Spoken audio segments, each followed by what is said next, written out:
Alright, today's video, I'll be unboxing the Jefftron Leviathan V2 Optical. It just came today. I'm putting it inside of my DSG gearbox, and I have to take these two screws out. Well, I mean, this and that, but I'll do that in a second. Ain't gonna take no time at all, but came with this card. Pretty nice. I actually have something very close to this. I have the M249, not the MK46, but very close. But good to know. I didn't know they had a coupon code. I could have used that when I was getting this, but I already got it for $70 instead of $150. But this is the manual right here. I already have it in my phone somewhere. These are the sticker things. I'll do that in a bit too. This comes with the trigger, a black curved trigger. I prefer flat triggers, and I might have to do some little bit of adjusting to get my original trigger to fit. So this is what this one looks like. It doesn't have all that extra stuff on it, so I might have to, yeah, I'm gonna definitely have to shave mine down. Yeah, so I'll figure out how I'm gonna do that. If not, if it takes too long, I'll just put this in a different gun. I really don't want to. I don't know. I'll figure something out, but that will be a lot to cut out. I don't know. I'm not gonna worry about that yet. I know this is the padding on the gearbox for this side. I might have to cut this off. I'm not sure. I'll see in the manual what it say. And then you have the MOSFET itself. Looks perfectly fine. Yeah, it looks great.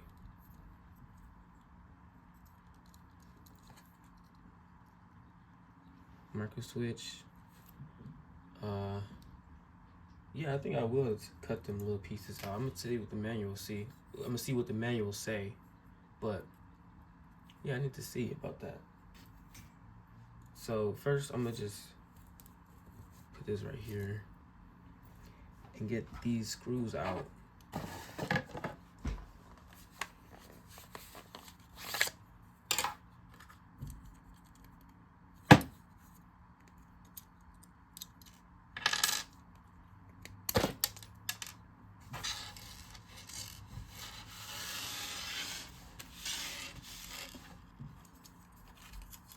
Okay, I believe this is the right appropriate size. So whatever one I use of the stickers, I really don't know how to use this. I don't know why I have so many of them, but I'll do that last. I think, yeah, I'll do that last.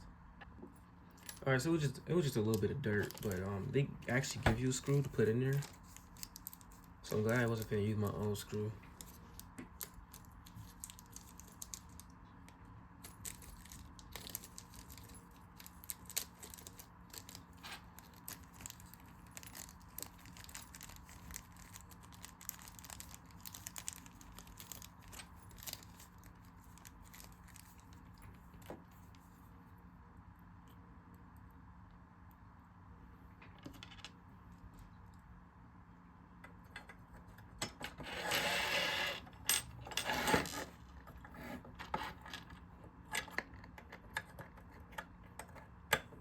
Okay, now you want to put in the hole where it says screw at. Perfect. I was a little worried that it wasn't going to fit in there. And now all I gotta do is just bend them wires and make sure my shimming is cool. It's not going to interfere with anything, but it should already be cool from the previous MOSFET that was in here, the T238. It was in this very gearbox, and it burnt out, and it had this whole gearbox smell like just burnt. It was horrible, but that was a while ago. All right, so I kind of figured most of it out, but I definitely need to use what it came with. It came with these metal clips to put, like, I guess in these areas. I'm gonna really need them because this keeps coming up too, and this. Let me move all this stuff out the way. It keeps popping off of this part. Alright, so I did one off camera, but I need to figure out how I'm gonna do this side because the wires are going like in the way a lot. They say you could just hot glue it, but before I even hot glue it, I needed to like lay flat though, because they're not really laying flat the way I need them to be. Because when the motor go in, it's gonna hit them like immediately.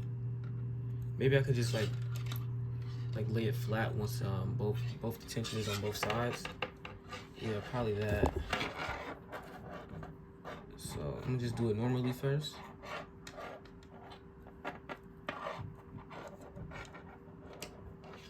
Alright.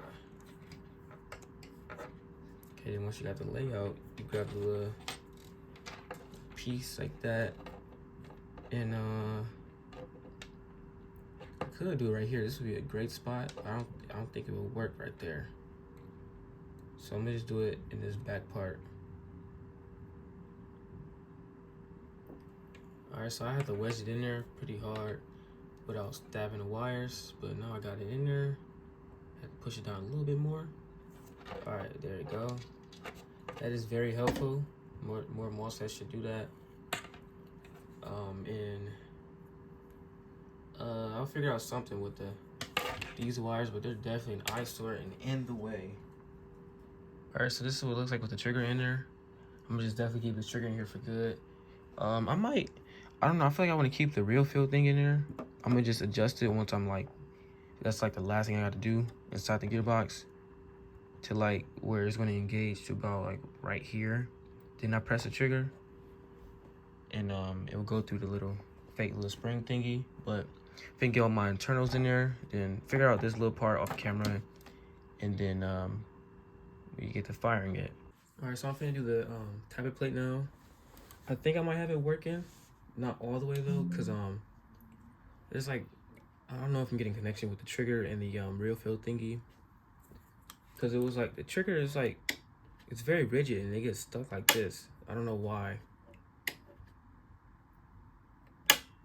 So maybe I need a stronger spring, or I might just take out the real feel trigger system thingy. I'm not sure yet. No, I'll just do the standard one. Just in case I mess it up, I don't want to waste the biggest one. Alright, so just put it on there now.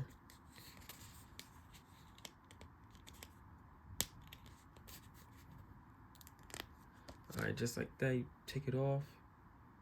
And you want to line up the black edge. They look a little different on the other one. They don't really look this thick. But you just line it up with the edge of the like this part.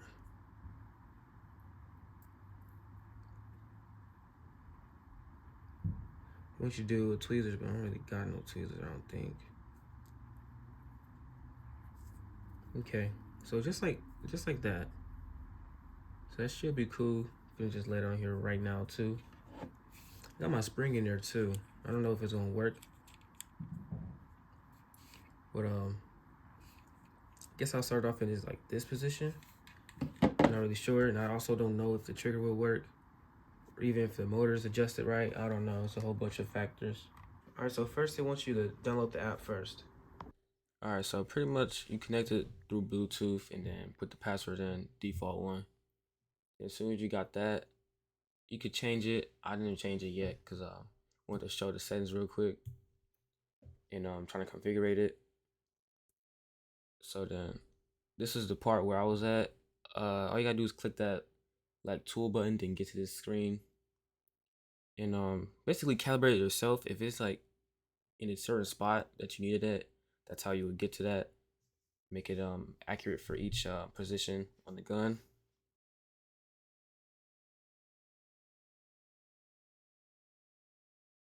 You can fine tune it after. Yeah, you can fine tune it after. So if you just get an idea of what you need currently, then once I had it in the gun, I had basically fine tuned it again.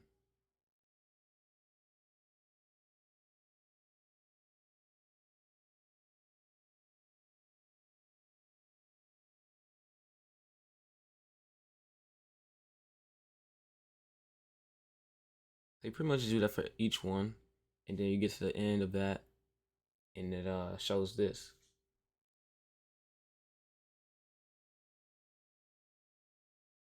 No, with this, all you have to do is press the trigger once, and then it will calculate and, like, I guess, see the cycle because it's optical. And then if there's any differences with your gearbox, you would change some of them settings maybe in the cycle range. But pretty much once you finish this part, you can just click next and you're ready to shoot the gun. Sometimes it don't beep. Maybe it's because I'm moving this selector switch around. Not really sure. Yeah, maybe that's what it was, but it sounds cool. I just gotta fix the motor adjustment. Now this is full auto. I mean, not. This is the full auto, but I put it in binary.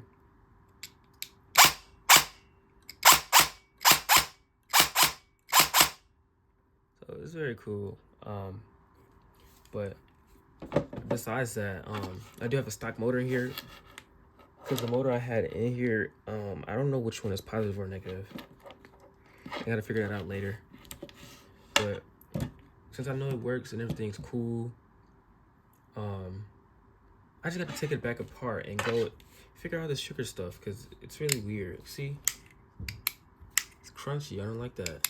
It's definitely hitting the metal thing because I looked at it. It might be uneven or something. I'm gonna just take it out. All right, so since I'm taking out the real field trigger system thingy, you have to just basically like wiggle it out. It took me about, it's been like 20 minutes. I had it really up close to my face, so I wasn't gonna be able to really get it on camera the way I wanted to. So I was just wiggling it a lot. As you can see, it's almost out. I was just very scared. I didn't want to break it. Each time I did it, I was making sure everything could still work right and nothing was bent. But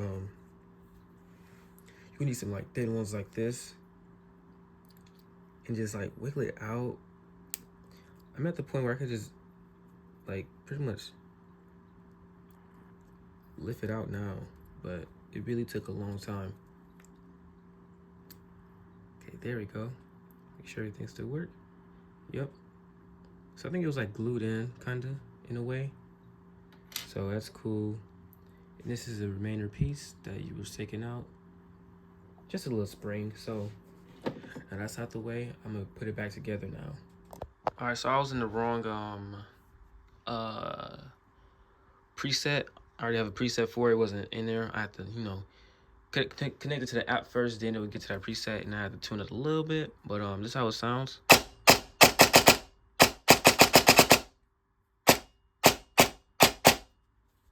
And as you can see, the trigger is moving just a little bit.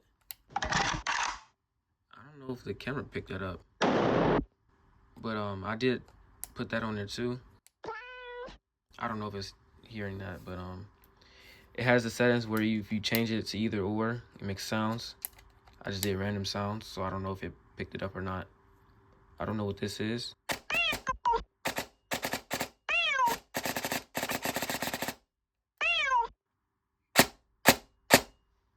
Yeah, this is perfect.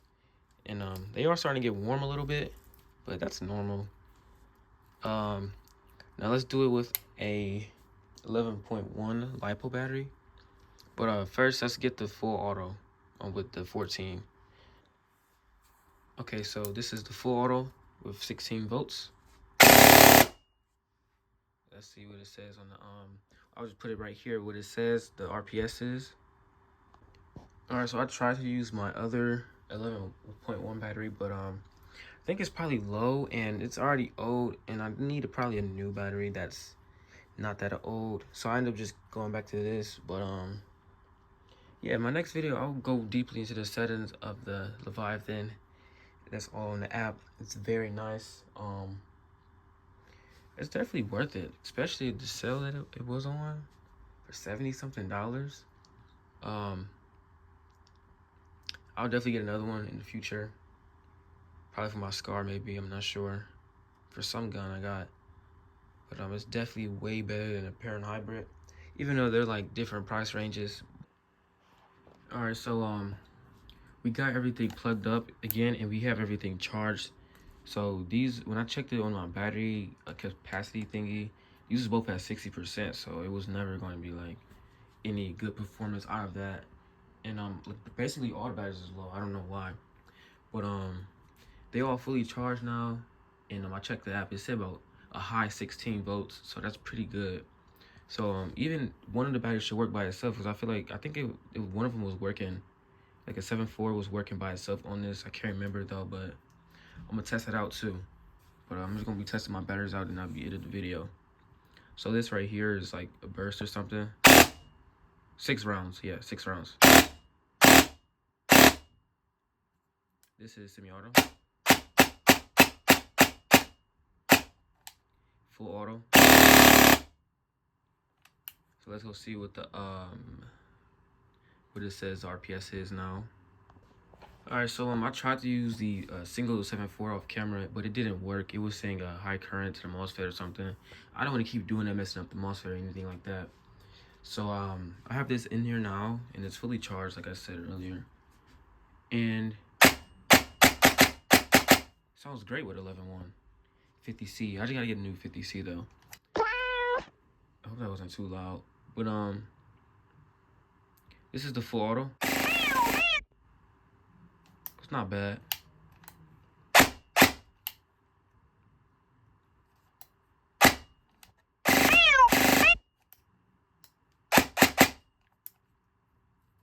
Everything is still cool. Gun doesn't even get hot. Before, whatever like the previous MOSFETs I had, the GNG and the T238, the motor would be so hot. This would be hot. It was just like crazy. And the T238 didn't even have precock or none of that. All it had was no, it did have precock and what is it called? AB, active brake, but it wasn't like as good as this. But that's gonna be pretty much it of the video, and I'm gonna have what the specs was from this battery, like right here. But that's gonna be it of the video, yeah.